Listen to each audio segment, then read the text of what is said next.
Hey guys, welcome back to my YouTube channel. My name is Shubham. आप देख रहे हो टेक विशुभम। डीएसपी म्यूचुअल फंड ने अपना एक नया एनएफओ लॉन्च किया जिसका नाम है डीएसपी बिजनेस साइकिल फंड। तो आज की इस वीडियो में इस एनएफओ के बारे में कंप्लीट डिटेल बताएंगे। उसके बाद बताएंगे कि इस एनएफओ में आपको पैसे इन्वेस्टमेंट करना चाहिए या नहीं करना चाहिए। ये जो एनएफओ है ओपन हो रहा है 27 नवंबर 2024 को और क्लोज होगा 11 दिसंबर 2024 को। तो चलिए सबसे पहले इस एनएफओ का ओवरव्यू देख लेते हैं। जैसे कि मैंने आपको पहले बताया, फंड का नाम है डीएसपी बिजनेस साइकिल फंड। ये जो फंड है ओपन एंडेड फंड है, थीमेटिक कैटेगरी का फंड है। ये जो फंड रेगुलर और डायरेक्ट दोनों में अवेलेबल है। इस फंड में अगर आप पैसे इन्वेस्टमेंट करना चाहते हो तो मिनिमम आप 100 रुपीज से स्टार्ट कर सकते हो। लेकिन ध्यान रखना कि अगर आप इस फंड में पैसे इन्वेस्टमेंट करते हो और एक महीने से पहले ही अगर आप पैसे को विड्रॉ कर लेते हो तो 0.5% का आपको क्या है एग्जिट लोड भी पे करना पड़ेगा।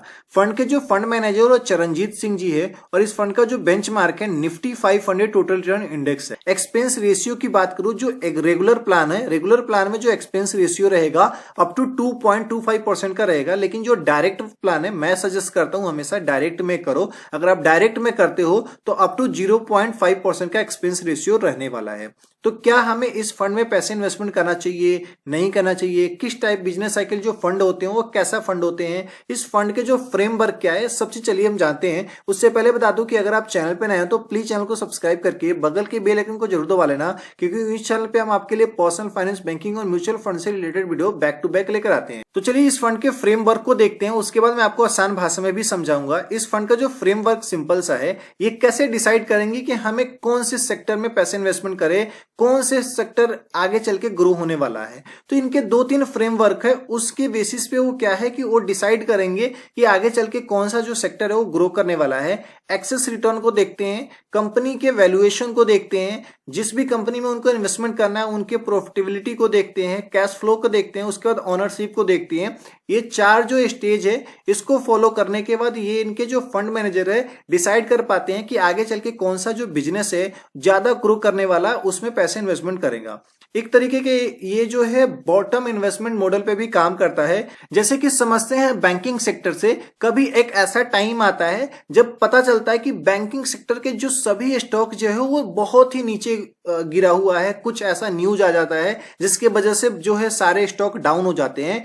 तो इस टाइप के जो फंड है उसी टाइम काम करता है। उनको लगता है कि जो अभी बैंकिंग सेक्टर वाले हैं वो बहुत ही लो लेवल पे हमें मिल रहा है। तो इनके जो फंड मैनेजर है क्या है कि अपने पैसे को क्या है कि बैंकिंग सेक्टर में इन्वेस्ट कर देगा, और उनको ये भी देखता है कि अगर अभी जो डाउन आया है जो बैंकिंग सेक्टर, वो आगे चल के ग्रो करेगा या नहीं करेगा। वो सब चीज देखने के बाद, थोड़ा सा अपने लेवल पे एनालाइज करने के बाद उस तरीके से इन्वेस्ट करता है। मैं आपको सीधा लैंग्वेज में बताऊं तो सिंपल सा है, इसके जो बेंचमार्क है निफ्टी 500 टोटल रिटर्न इंडेक्स, यानी कि इंडिया के टॉप 500 जो कंपनीज है उसी में आपका पैसे इन्वेस्टमेंट होगा। इसका सीधा मतलब ये नहीं कि टोटल 500 में इन्वेस्टमेंट हो जाएगा। इनके जो इंडिया के जो टॉप 500 जो कंपनीज है उन्हीं में से ये क्या है सेक्टर वाइज उनको लगता है कि आने वाले टाइम में बैंकिंग सेक्टर अगर ग्रो करने वाला है तो आपका जो पैसा है वो बैंकिंग सेक्टर में इन्वेस्टमेंट कर देगा।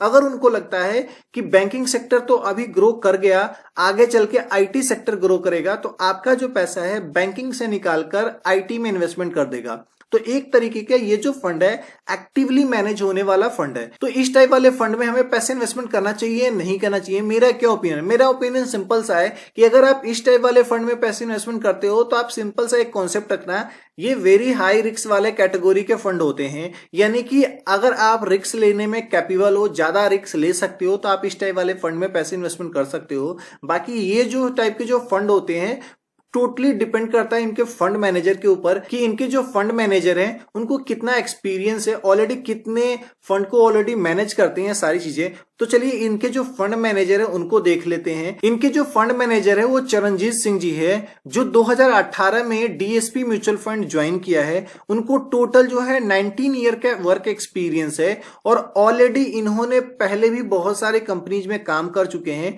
जैसे कि एक्सिस कैपिटल में, बीएनपी में, एचएसबीसी में, और ऑलरेडी इनके एजुकेशन क्वालिफिकेशन देखा जाए तो एमबीए किया हुआ है इन्होंने, फाइनेंस में ही किया हुआ है।